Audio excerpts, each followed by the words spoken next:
할렐루야. 하나님 여러분을 사랑하십니다. 그 하나님께서 오늘 또 말씀 통해서 여러분에게 은혜 주시기 원합니다. 지금 2024 이렇게 올림픽이 파리에서 한참 거의 이제 막바지를 향해서 가고 있는 줄 아는데요. 개막식 보셨나 모르겠어요. 저도 뭐 본 건 아니고 조금씩 이렇게 영상으로 올라온 부분들을 좀 봤는데 특별히 참 너무 가슴 아프고 이제 한탕스러운 이제 그런 모습들이 이번 개막식에 많이 그 여러 가지 퍼포먼스를 통해서 연출이 됐어요. 특별히 그 세느강에 이렇게 쭉 혹시 보신 분들은 그 세느강을 이렇게 말이 달려오는 그런 거 있잖아요. 그것도 계시록에 있는 내용. 계시록 보면 네 종류의 말이 등장하는데 그 중에 한 종류의 말이 그 세느강을 쫙 이렇게 달려오는 그런 것을 연출을 했더라고요. 이것도 그 성경 또 그 성경의 그런 내용들을 조금 패러디하는, 조금 조롱하는, 조금이 아니라 실제적으로 그런 의도를 가지고 그것을 연출했다. 그렇게 이야기가 되어지고 있고요. 실제로 또 그것을 인정한 것 같아요. 그리고 가장 심각하게는 예수님의 그 성만찬 여기 강단에 이렇게 되어 있는 모습이 있잖아요. 이게 이제 서구적인 사고로 만들어진 그런 성만찬의 모습이긴 합니다. 예수님의 성만찬은 이렇게 의자에 앉아서 테이블에 앉아서 하는 성만찬은 아니거든요. 그러니까 유대인들의 방식은 이렇게 바닥에 탁자를 놓고 이 바닥에 이렇게 눕다시피 한쪽으로 해가지고 이렇게 먹는 그런 모습이기 때문에 조금 그러긴 한데 그 성만찬을 완전 패러디했어요. 그래가지고 예수님과 그 성만찬의 고귀한 의의와 또 기독교 신앙을 굉장히 좀 조롱하는 그런 연출을 했습니다. 그 성만찬을 나타내는 누구나 보면 저거 성만찬을 지금 저렇게 패러디한 거구나 생각할 수 있는 그런 모습인데 여자가 이렇게 파란 옷을 입고 이렇게 누워 이렇게 엎드려 뭐랄까 비스듬히 이렇게 누워 있죠. 근데 이제 여장 남자들이 주로 동성애 이 파란 옷을 입은 여자가 동성애자라고 그래요. 그리고 여장 남자들이 쫙 이렇게 예수님의 제자를 나타내는 그런 모습으로 이렇게 쫙 둘러 있는 그런 이제 퍼포먼스를 그들이 했습니다. 그래서 이게 지금 프랑스 특별히 올림픽 그리고 어떤 점에서 거의 모든 세계가 좀 기독교를 어떻게 생각하는지 정말 예수님을 어떻게 생각하는지 굉장히 정말 조롱하고 또 이렇게 웃음거리 만드는 이런 상태에 있습니다. 이 세대가 바로 그런 영적인 상황 속에 상태에 있다 하는 것을 사실은 그 전 세계가 참여하는 그런 대회잖아요. 올림픽이니까. 그리고 또 전 세계에 또 방영이 된단 말이죠. 그런 모든 것들이 그것을 아무런 거리낌 없이 그걸 뭐 하나의 뭐 예술이라고 그들은 변명하건 어떻든 간에 나중에 사과도 하곤 했지만 그러나 그런 것들을 이렇게 연출해서 정말 예수님 그리고 예수님의 그 성만찬은 십자가에 우리를 위해서 그의 살과 피를 내어주시는 고귀한 구속의 사역이잖아요. 이걸 상징해서 보여주는 그런 만찬인데 그렇게 조롱하는 것이고 기독교 신앙을 참으로 이렇게 조롱하며 웃음거리 만드는 이런 세태를 단적으로 보여주었습니다. 그러기에 참 이런 거 보면 너무 안타깝고 참 가슴 아프고 그래서 좀 탄식하지 않을 수 없는 이런 시대의 모습인 것을 생각을 하게 됩니다. 그러면 이 시대는 물론 이제 주님의 재림이 가까우면 더 세상이 악해지고 그러기 때문에 그럴 것을 당연히 우리가 생각할 수 있는데요. 그러면 이게 꼭 이 시대만 그런 거냐? 그렇지 않다. 사실은 인류가 타락하고 거의 모든 세대가 조금 시대와 상황에 따라 좀 다르긴 하지만 다 특별히 이렇게 여호와 신앙, 하나님을 믿는 신앙, 또 이제 신약의 백성된 우리에게는 예수 그리스도를 믿는 우리의 신앙을 굉장히 적대시하고, 이미 예수님께서 12 제자를 보내시는 그 말씀을 하실 때 반드시 나아가면 핍박이, 박해가 따라올 것을 말씀하셨잖아요. 그러니까 이렇게 굉장히 적대시하고 대적하는 그런 상황인 것을 성경이 우리에게 증거해주고, 그러면서 또 아니면 굉장히 이런 것, 이 복음에 대해서, 예수 그리스도에 대해서, 구원의 신앙에 대해서, 여호와 신앙에 대해서 굉장히 무관심하거나, 아니 단순한 무관심한 정도가 아니라 굉장히 냉담한 이런 영적인 상태에 있을 것을 우리에게 가르쳐 주시는데요. 특별히 오늘 우리의 본문의 내용을 통해서도 예수님께서 그 시대의 영적인 상태 때문에 너무 이렇게 가슴 아프시고 탄식하시면서 오늘 우리에게 그 실상을 이렇게 말씀하시고요, 우리에게 보여주시는 그런 말씀으로 시작하시고, 그래서 마침내는 그런 시대가 하나님 앞에 크게 심판받을 수밖에 없는, 그래서 마땅히 하나님의 아주 엄미한 심판이 임하여 올 것을 말씀하시는 그런 말씀으로까지 오늘 말씀을 진행하고 계십니다. 특별히 오늘 본문에 보면 예수님께서 그 시대의 모습을 이런 비유를 통해서 말씀했어요. 이제 패러디하는 건 아니고 예수님은 이제 비유를 통해서 실상을 이렇게 보여주는 거죠. 우리 말씀 한번 같이 봉독해 볼까요? 16절 말씀입니다. 16절 17절 시작. 이 세대를 무엇으로 비유할까? 비유하건대 아이들이 장터에 앉아 제 동물을 불러 이르되 우리가 너희를 향하여 피리를 불어도 너희가 춤추지 않고 우리가 슬피 울어도 너희가 가슴을 치지 아니하였다 함과 같도다. 아멘. 지금은 아이들이 정신을 쏟을 수 있고 재미를 느낄 수 있는 것들이 이제 참 물질 문명의 기기들에 많이 있잖아요. 스마트폰에 뭐 게임기, 컴퓨터 막 이런 데 많이 가 있는데, 우리 대부분 여기 좀 나이 드신 분들은 자라날 때 뭐 그런 거 없잖아요. 그러니까 다 주로 이렇게 아이들이 어떤 마을이나 이런 데 있으면 같이 이렇게 모인단 말이에요. 그런데 이제 모일 장소가 특별하게 합당하지 않는 경우도 있고, 그런데 대부분 사람들이 많이 모이는 장소, 그러면서 또 아이들도 따라 모일 수 있는 그런 곳이 특별히 시장터 같은데요. 고대 사회는 특별히 유대 사회에 그러했어요. 저도 뭐 이렇게 우리나라는 뭐 5일장도 있고 뭐 3일장도 있고 뭐 7일장도 있고 뭐 이런 장들이 있잖아요.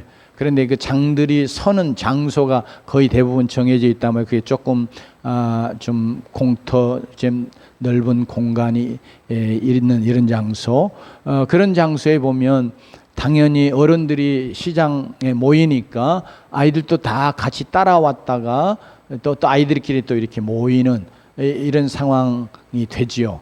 그럼 아이들이 모이면 뭐 하겠어요?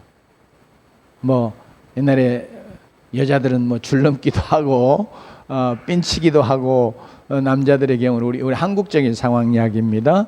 우리 같은 뭐 자치기라 해가지고 그 나무로 뭐 이렇게 치고 하는 거, 구슬치기, 딱지치기 이런 거 했습니다. 그런데 이제 특별히 예수님 당시에는 그런 놀이는 있었는지 없었는지 성경이 언급하지 않지만 아마 없었을 것 같아요. 왜냐하면 이제 딱지치기 같은 것도 굉장히 그 종이가 귀한 시대에는 종이 하나 얻기 어렵잖아요. 종이가 많을 때 그 딱지 만들어서 치는 것이지. 그리고 이제 시장터니까 뭐 이렇게 자치기 같은 건 위험하니까 안 했을 것 같고, 또 그 시대 그들의 문화 속에는 그런 것이 놀이가 될 수 없었을지 모르죠. 그런데 그들이 하는 놀이, 특별히 이제 우리나라에도 무슨 뭐 소꿉놀이 해가지고 이게 이제 뭐 남녀가 같이 하는 경우도 있지만 엄마 아빠, 내가 아빠하고 뭐 너는 엄마하고 뭐 이러면서 그 소꿉놀이 하는 그런 것들이 있잖아요.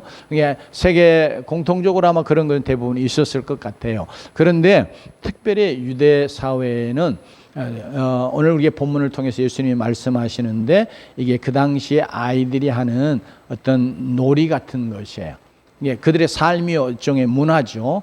그러니까 이것을 예수님이 이제 예로 들어서 그 시대의 상을 이렇게 폭로하는 그런 지적하는 그런 이렇게 하나의 마치 이제 그런 비유는 어떤 것을 잘 보고 깨달아 알 수 있도록 옆에 무엇을 이렇게 놓아준다 하는 그런 용어에서 왔거든요. 그러니까 그 이야기를 딱 들으면 본래 말하려고 했던 보다 깨달으려고 하는 것을 그렇구나 하고 잘 깨닫게 해주는 그런 이야기, 이게 이제 비유거든요. 그래서 예수님이 지금 그 이야기를 하시는 거예요.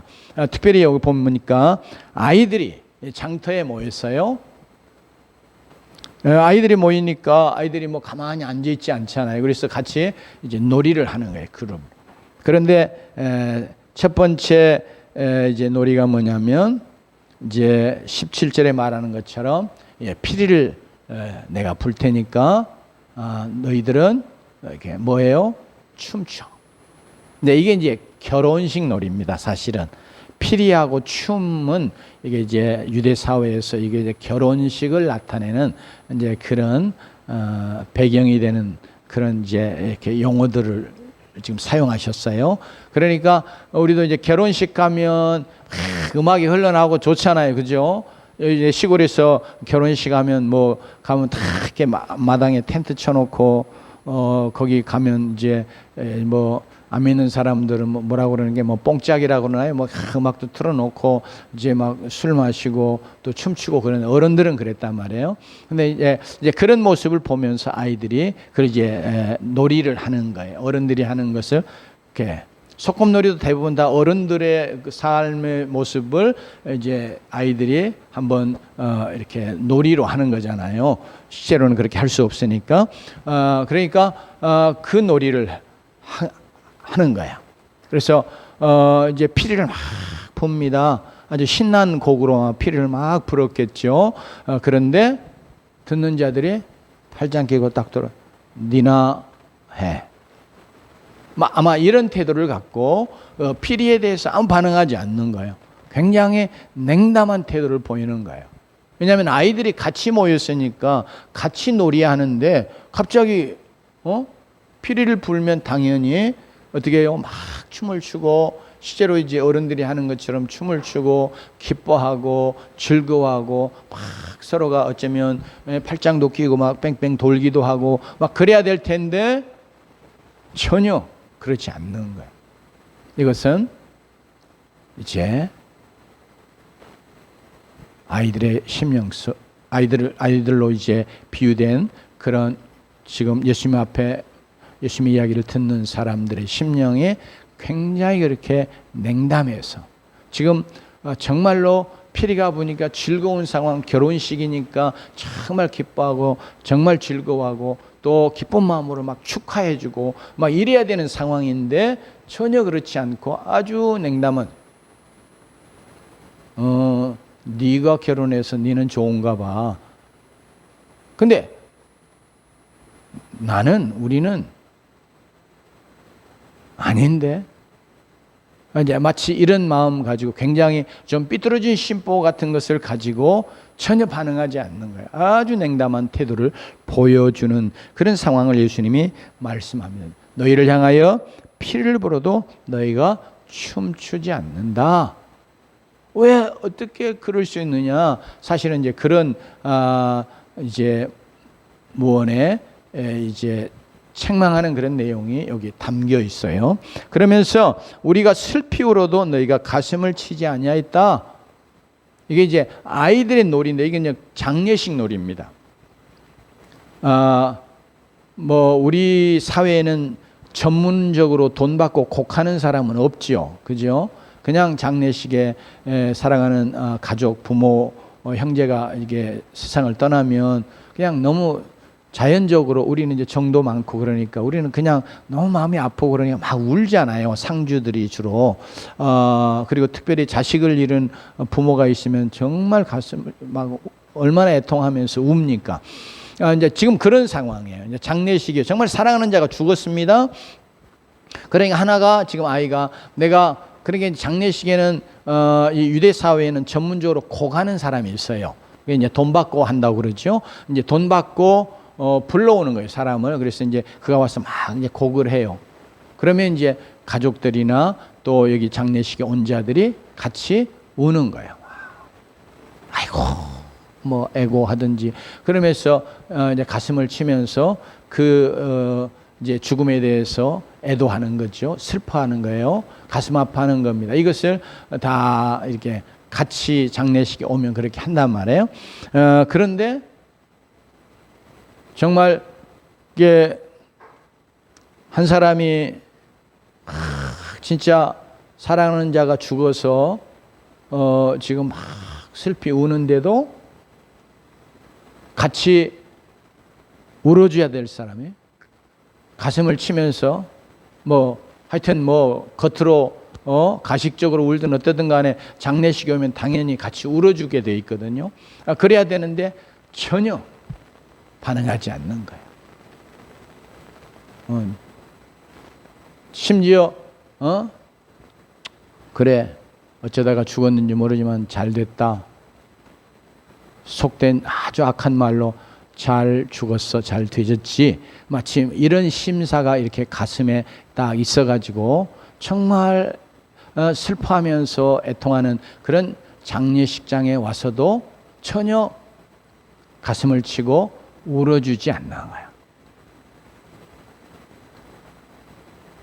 이게 지금 아이들의 놀이를 가지고 예수님이 비유하여 말씀하신 것인데 이게 바로 그 세대의 모습인 것은 이 세대를 무엇으로 비유할까 이렇게 예수님이 말씀하시잖아요. 그러니까 세대를 비유하는 그런 내용의 말씀이었다.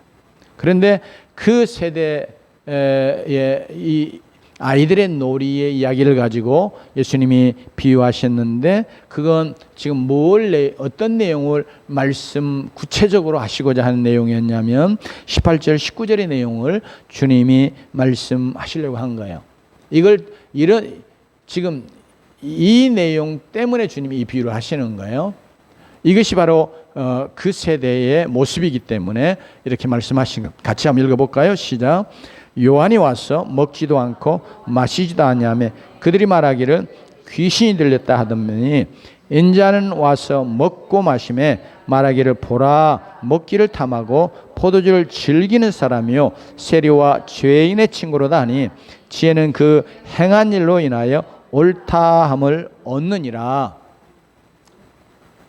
지금 요한은 등장하면서 이제 하나님의 참 무서운 심판이 임하여 오는 것을 선포하면서 그러므로 심판을 벗어나도록 회개하고 회개에 합당한 열매를 맺으라 이렇게 선언했거든요.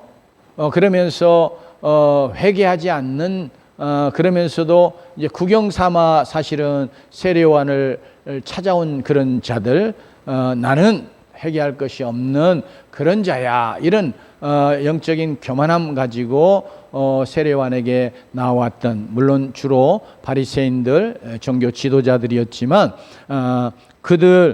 그들이 향해서 독사의 자식들아 막 이렇게 아주 질책하는 무서운 말도 세례요한이 쏟아냈단 말이에요. 그런데 왜 그랬느냐? 그때 백성들이 죄를 정말 회개하고 오시는 하나님 나라의 왕이신 메시아를 진정으로 맞이하는 그런 길을 만들기 위해 즉 마음에 그 길을 만들기 위해서 그렇게 하신 그러니까 오시는 하나님 나라의 왕이신 메시아 예수 그리스도를 영접하는 자들 되도록 하기 위해서 세례요한이 그렇게 회개 세례를 베풀면서 회개를 외쳤다. 그러니까 그런 이야기를 들으면서 어째요? 이스라엘 백성들이 어찌할꼬 그러면서 정말 회개하고 애통하면서 눈물을 흘리고 하나님 앞에서 이제 변화돼야 되는데 전혀 그렇지 않고 저것이 미쳤네. 한마디로 말하면 그래요. 그렇게 반응한 거예요. 왜냐하면 세례요한의 메시지도 그러하거니와 지금 하나님의 심판을 선언하는 것에 대해서도 너무너무 이스라엘 백성들이 듣기 싫은 거야.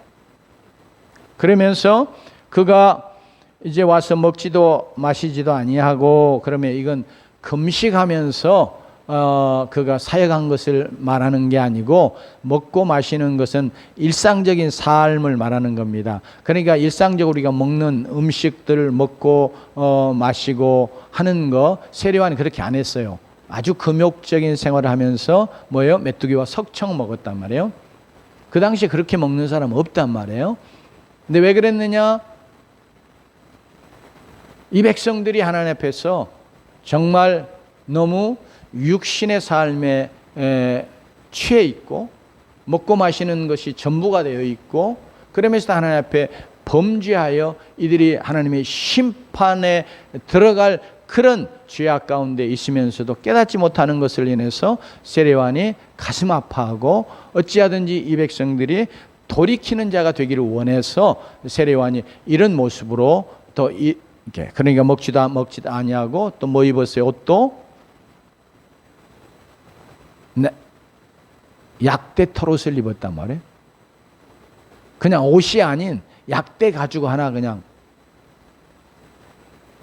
걸치고 벨트 하나 그것도 무슨 약대 낙타의 가죽을 잘라 가지고 만들었겠죠. 그런 거 딱 하나 걸치고 그렇게 외치는 거예요. 그래 가만히 생김새도 귀귀하고 먹는 모습도 괴괴하고 그러니까 이게 미쳐서 저런 거다. 즉 귀신이 들려가지고 미쳐서 저러는 거야. 그러니까 세례요한의 메시지를 지금 하나님이 우리에게 주시는 메시지로 내가 정말 죄인으로 하나님 앞에서 이게 돌이키지 않으면 이 죄에서 돌이키지 않으면 회개하고 예수 그리스도를 맞이하는 자가 되지 않으면 내가 멸망하는구나 하나님의 심판에 이르는구나 하고 회개하고 애통하면서 돌이켜야 되는데 마치 장례식에서처럼 지금 세례요한은 지금 모습을 통해서 뭐요? 이게 지금 멸망할 그런 자기 백성들의 모습을 인해 굉장히 영적으로 지금 막 애통하는 가운데 이렇게 하는 거거든요. 그러니까 그렇게 세례요한의 애통하는 모습을 보고 어떻게 해야 돼요? 가슴을 치고 하나님 앞에서 죄를 회개하고 돌이켜야 되는데 도리어 그러지 않고 뭐예요? 지금 미친 것이 와가지고 미친 짓 하네, 미친 말 하네, 마치 이렇게 하면서 세례요한의 그 하나님의 메시지에 대해서 굉장히 냉담하고 무시하고 멸시하고 또 심지어 그것을 짓밟고 그래서 하나님께 대적하는 듯한 이런 아주 강팍한 모습을 보여주었던 것이에요.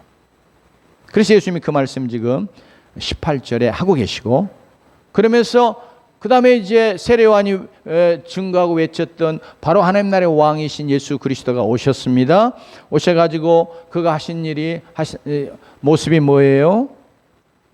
그는 예수님은 그냥 정상적인 일상적인 먹고 마시는 삶을 살았어요. 근데 유대인들은 이게 빵과 포도주 먹는 거예요. 이게 음식의 가장 주된 거예요. 그러니까 먹기를 탐하고 이것은 떡 그냥 많이 먹는다, 잘 먹는다 그 말입니다. 그러면서 포도주 또 이렇게 잘 마셔요. 그러니까 먹기를 탐하고 포도주를 즐기는 이런 사람이고 그리고 예수님이 세리와 죄인들의 친구가 돼가지고 그들을 하나님의 백성 삼으시기 위해서 그들에게 하나님의 말씀을 전하고 그들과 함께하는 그들과 같이 먹고 마시는 이런 모습을 보여주셨다. 그러니까 오늘 이게 본문에는 그런 말이 없지만 그래서 이 바리새인들이 예수님을 뭐요? 바알세불 붙잡힌 그 예수님에 대해서도 미쳤다, 귀신 들렸다 이 용어를 썼어요. 근데 여기는 이제 세례요한과 대조해서 이야기하는 거니까 예수님은 그냥 육에 취해가지고 먹고 마시는 거 탐하고 그러면서 같이 사귀면 안 될 세리하고 죄인들하고 친구가 돼요. 마치 오늘날 우리 사회에서 그렇게 좀 빗대어서 표현하는 것들이 쉽지 않지만 예를 들면 막 허랑방탕하고 술 취하고 술 친구들 막 그 술집에 다니면서 술 친구들하고 막 이렇게 즐기고 그러면서 또 좀 홍등가에도 막 가고 그런 데 있는 사람들하고 가까이 하고 마치 이런 식의 욕을 지금 하고 있는 거예요. 예수님 그런 참 저런 못된 놈, 소위 말하면 그런 욕입니다. 이게 지금 그렇게 예수님에 대해서 아주 예수님을 모욕하는 거예요. 멸시하는 거예요. 조롱하는 거예요. 예수님이 그들의 가운데서 말씀을 증거하시고 또 병 고치시고 기적을 행하시면서 예수님이 누구이신가를 드러내 보여주셔요. 예수님이 행하시는 모든 기적, 기사, 이적들 모든 것들은 다 이건 이제 행동으로 보여주는 계시단 말이에요. 내가 어떤 자인지. 세례요한이 질문했을 때도 구약의 말씀을 가지고 구약이 예언했던 바로 그 사역을 하고 계시는 그런 하나님이 약속한 메시아다 하고 보여주시는 그런 사역이었거든요. 그것을 통해서. 그러니까 그것을 믿음의 눈으로 겸손하게 다 바라보고 받는 자들은 아, 이분이 정말 하나님 나라의 왕이신 진정한 우리의 구원자 메시아이시구나 이렇게 그를 받아들이고 영접하고 믿고 따르는, 그래서 하나님의 백성이 되는 구원 얻는 놀라운 그런 축복을 또 변화를 누릴 수 있었고 또 그래야 되는데 그렇지 않는 거예요. 도리어 조롱하는 거예요. 그래서 예수님에 대해서 아주 냉담하고 그러면서 예수님을 지금 대적하면서 이게 바알세부를 인해서 그런 것이다 혹은 미쳐서 그런 것이다 또는 요한복음의 말씀에 의하면 저가 사마리아인이다. 이게 이제 사마리아인이라고 하는 표현이 마치 이런 욕과 같아요. 저거 개 같은 것이야. 개 같은 자식. 우리가 이제 개자식 뭐 이렇게 개새끼 막 이렇게 하는 욕이 있잖아요. 그게 거기에는 그렇게 아주 심한 우리가 굉장한 모욕과 멸시를 담아서 하는 욕이 되기도 하거든요. 근데 예수님에 대해서 그렇게 불렀단 말이에요. 그러니 오늘 예수님께서 마치 예수님이 지금 오셔가지고 죄인들과 세리들과 함께 먹고 마시는 건 뭐예요? 이게 지금 예수님이 신랑으로 비유하시면서 이 문제를 가지고 예수님에 대해 시비 걸 때 혼인집 손님이 금식할 수 없다 하고 답하셨던 내용이 복음서에 나오잖아요. 그러니까 예수님이 왜 그렇게 즐거워하셨느냐 그러면 예수님은 바로 죄인들 세리들을 구원하여 하나님의 백성 삼으시고 자기의 신부된 자를 삼으시는 그런 진정한 구원자 메시아 하나님 나라의 왕이시요 신랑 되시는 분이셔서 이렇게 즐거워하고 계시는 거단 말이에요. 그러니까 그걸 보고서 유대인들이 정말 예수님이 하나님 나라의 왕이시구나 구원자이시구나 정말 저런 죄인들도 사랑하시고 구원하시게 저렇게 하시는구나.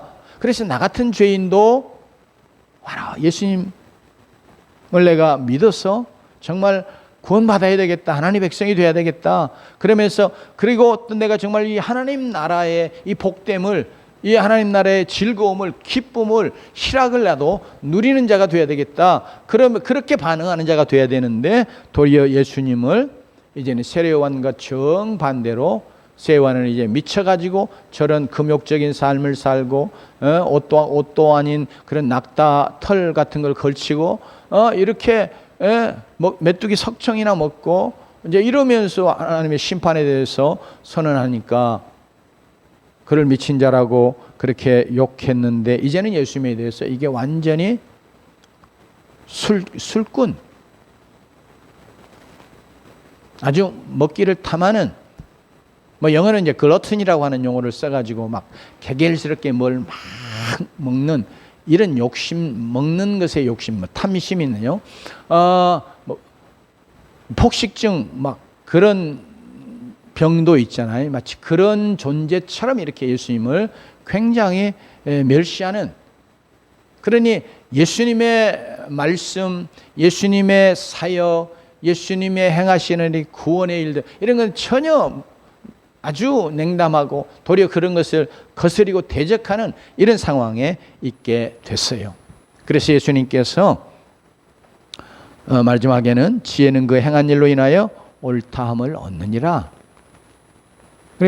그러면 예수님이 행한 일이 결국 어떤 일들을 이루었어요? 여기 지혜는 그 행한 일로 인해서 원문상으로는 그 아들로 그런 뜻입니다. 지혜가 낳는 어떤 결과, 열매를 이게 낳는다고 하는 점에서 아들, 그런 의미로 지혜가 어떤 것을 낳아요. 어떤 결과를 가져와요.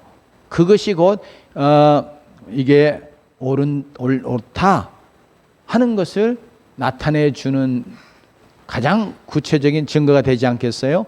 우리가 어떤 일을 했어요? 그런데 우리에게는 그게 지혜여서 했는데 세상 사람이 볼 때는 저렇게 미련한 것이 있어? 왜 예수 믿는 사람 저렇게 미련해? 저렇게 멍청해? 그런 식으로 할 수 있단 말이에요. 우리는 신앙을 지키기 위해서 예를 들면 핍박도 받고 조금만 요령껏 한마디만 거짓말하고 살짝 하면 될 텐데 뭐 저렇게 멍청하게 저러지? 이렇게 할 수 있는 것이어도 우리가 정말 지혜로 행하는 어떤 일들이 그것이 정말 아름다운 결과가 되면 그게 진짜 지혜구나, 그게 진짜 옳은 것이구나, 이런 증거가 되지 않겠어요? 그래 예수님이 세리와 죄인들과 먹고 마십니다. 그런데 그 결과가 뭐예요? 예수님 자신이 죄인과 세리들과 똑같이 되신 거예요? 아니죠. 예수님이 고치는 의사로서 도리어 그 영혼들을 고치시고 그들을 변화시켜서 하나님 나라의 백성 삼으시고, 그러면서 죄리와 세인들이 예수님 만나서 그렇게 먹고 마시니까 우리가 이제 아무렇게나 살아도 죄 지어도 괜찮아, 그러면서 계속해서 죄를 짓고 그 삶을 살아간 게 아니라, 성경은 아주 구체적으로 자세하게 언급하고 있지 않지만 그들이 변화되가, 예를 들면 세리 마태가 변화돼서 예수님의 제자가 되고, 그러면서 여기 예수님과 함께 먹고 마셨던 자들이 다 어째요? 삶이 놀랍게 변화되는 하나님의 백성이 되고 구원받은 백성으로 이제 삶이 놀랍게 변화되는 결과들이 나타났단 말이에요. 군대 귀신 들렸던 자가 예수님에 의해서 변화되면서 그의 삶의 정신이 온전해지고, 그러면서 얼마나 삶이 놀랍게 정상으로 회복되고 변화돼요. 이게 그 지혜가 만들어내는 결과, 그것이 그러니 결국 예수님이 옳았구나, 이것을 나타내 보여주는, 예수님이 지혜는 그 행한 일로 인하여 옳다함을 얻느니라 이렇게 선언해 주고 있습니다. 사랑하는 성도 여러분, 오늘 이렇게 예수님 당시에 예수님의 세대 이야기만이 아니라 오늘 우리가 살아가는 세대도 동일하게 비춰주는 그런 거울로서 이 시대의 모습들을 예수님이 또한 이 말씀을 통해서 드러내는 것 같아요. 그렇죠? 오늘날 얼마나 복음에 대해서, 예수 그리스도에 대해서, 기독교에 대해서 아주 이 세대가 냉담합니까?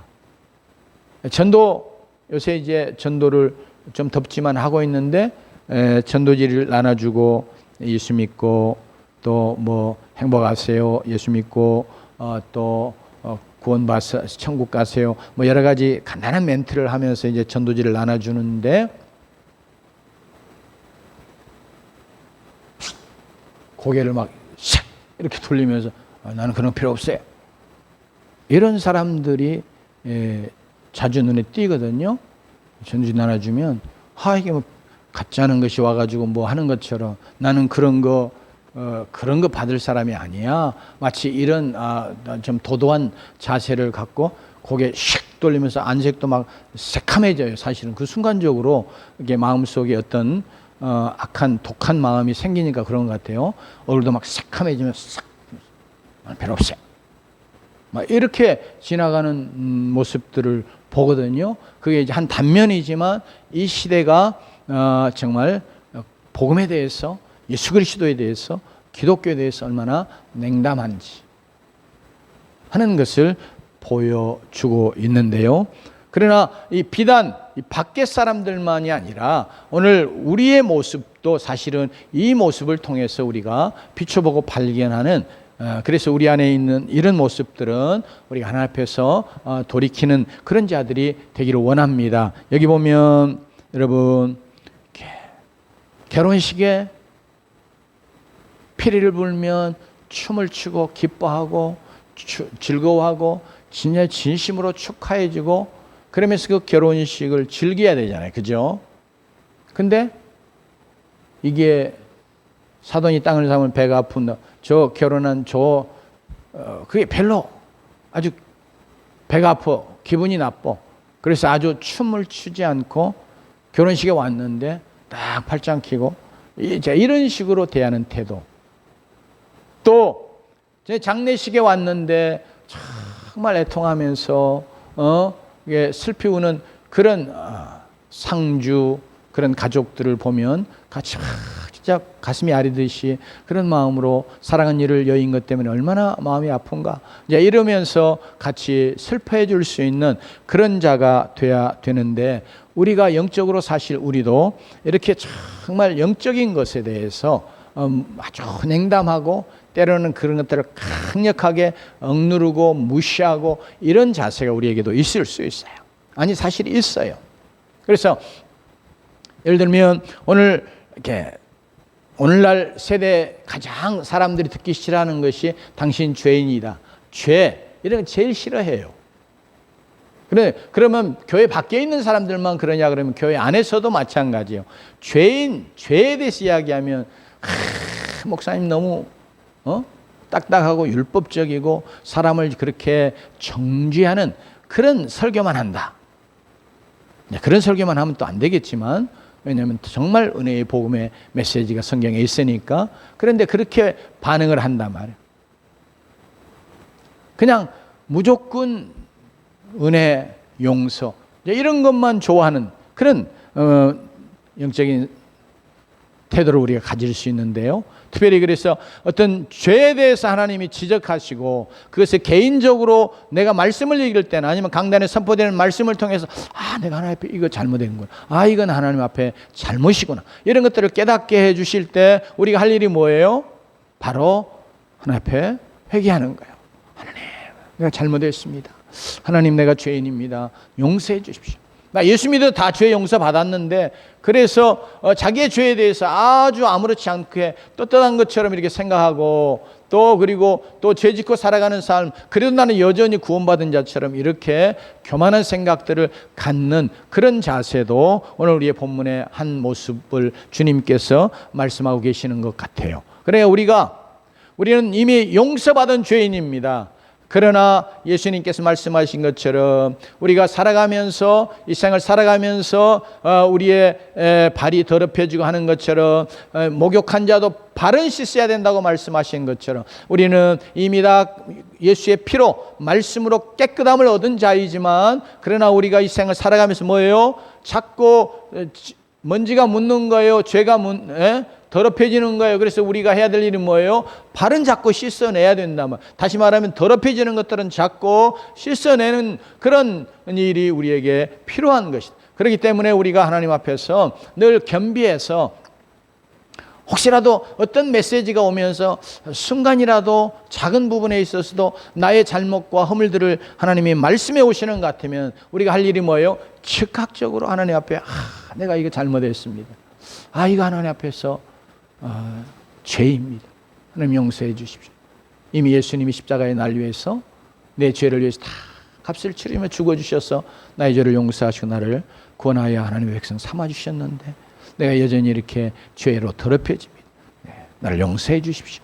이렇게 회개하는 자들이 되십시다. 그게 오늘 주님이 이 메시지를 통해서 우리가 이제 반면교사 삼아서 우리가 행하기를 원하시는 거예요.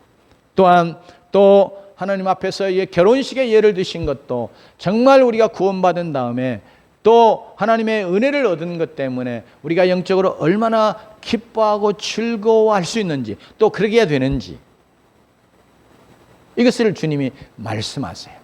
하나님 나라가 의와 평강과 희락이라고 했기 때문에 우리가 정말로 하나님 앞에서 우리의 죄악들을 회개하고 또 하나님의 은혜를 새롭게 덧입으면, 우리가 죄를 회개할 때 우리의 심령이 굉장히 아주 시원해지거든요. 굉장히 시원해져요. 그러면서 우리 안에 참 이렇게 내면의 깊은 평강과 또 기쁨들이 생겨나고요. 또 하나님이 우리에게 주신 은혜들이 참 커서 그런 은혜들을 덧입으면 우리가 얼마나 영적으로 기쁘고 즐거운지, 하나님은 그거 우리가 누리고 또 살아가는 자들이 되기를 원하세요. 근데 때로 우리는 그렇게 막 죄를 인해서 회개하고 울고불고 하면 참 미쳤나, 아니 왜 예수를 꼭 저런 식으로 믿어? 그러면서 우리가 사실 그런 자들을 보면 좀 불쾌하고, 유별나게 예수 믿네. 그래, 또 울면서 하나님 앞에 기도하고 막 그러면 우리가 굉장히 판단하는 그런 생각들을 가질 수 있는데요. 그게 오늘 여기에 예수님이 비유를 통해서 말씀하셨던 그런 모습일 수 있어요. 또 때로는 우리가 정말 하나님의 은혜를 사모하지 못하고, 또 너무 은혜 받으면, 너무 은혜 받는다, 그 표현이 제가 일부러 하는 건데요, 너무 은혜 받는 게 어디가 있겠어요? 은혜는 많이 받을수록 더 좋잖아요, 그죠? 그게 은혜이니까. 그런데 내가 은혜 많이 받으면 내가 갑자기 그냥 헌금할 마음이 생겨가지고 헌금도 해야 되고, 안 하던 11조 헌금도 해야 되고, 또 내가 헌신해서 이런저런 봉사도 해야 되고, 아니면 때로는 그냥 내가 목사나 선교사가 돼야 되는, 막 이런 것들 때문에 굉장히 막 이렇게 그런 것에 대해서 굉장히 아주 이렇게 버팅기는 것처럼 내가 은혜 받는 것 자체를 그렇게 사모하지 않아요. 좋아하지 않아요. 그러면서 정말 은혜 받아가지고 기뻐하고, 또 찬양을 할 때도 정말 기쁨 가운데, 예를 들면 막 손을 들고 찬양한달지 그러면 성격적으로 점잖은 사람이어서 내가 손을 안 드는 것 따름이지, 남이 손 들고 정말 그 하나님의 은혜 때문에 그렇게 찬양하는 것에 대해서 우리가 판단하고 정죄하면 안 되거든요. 근데 유별나게 자기만 은혜 받은 것처럼 저러네, 막 이런 식으로 우리의 마음이 판단하고 정죄하는 마음이 생겨날 수도 있는데, 이런 것들을 우리가 조심해요. 오늘 말씀 속에서 예수님이 말씀하시는 그런 내용들을 통해서 주님이 네 영적인 모습이 어떠한가, 영적인 상태가 어떤가, 마치 장례식장에 가서 술 피우러도 가슴을 치지 않는 자, 회개하지 않고 애통하지 않고 그러지 못하는 자, 아니면 결혼식에 정말 피리를 불고 그래서 춤추며 즐거워야 될 상황인데도 그렇지 못하고 그런 것들을 거부하는, 그런 것에 대해서 냉담한 그런 모습으로 신앙생활하고 있으면서도 나는 점잖게 예수 잘 믿고 있는 사람처럼, 혹은 교양 있게 예수 믿어야지, 저게 무슨 왜 저런 모습으로, 그러니 세상 사람들이 예수 믿는 것들을 싫어하지, 마치 내 안에도 세상 사람들이 그 예수 믿는 것에 대해서 그렇게 대적하고 무시하고 냉담하게 반응하는 그런 것들을 당연한 것처럼, 저 사람이 저런 행동을 하기 때문에 마치 그런 것처럼 나는 하나님의 은혜에, 또 하나님 앞에 정말 내가 회개하고 하나님 앞에 엎드려져야 되는 그런 상황에도 뻣뻣하게 있으면서 그렇지 못한 그런 내 모습을 하나님 앞에서 발견하고, 또 그것 때문에 내가 회개하고 엎드려지는 그런 자가 아니라 도리어 정죄하고 또 하나님 앞에서 하나님 심판하는 것처럼 이렇게 나아가는 그런 잘못이 우리 모두에게 없기를 원합니다. 특별히 그래서 오늘 정말 예수님이 이 세대를 비유하면서 원하셨던 것처럼 우리가 결혼식에 그 기쁨과 즐거움을 나누고 누릴 수 있는 자 되고, 또 장례식에 이런 애통하는 것도 우리의 영적인 삶에 꼭 있어야 될 것을 생각하면서 하나님 앞에 우리가 참 민감하게 반응하고 하나님의 은혜를 사모하고 또 은혜에 보복하는 그런 백성으로서 살아가는 주의 백성 될 수 있기를 주의 이름으로 축원합니다. 기도하십시다.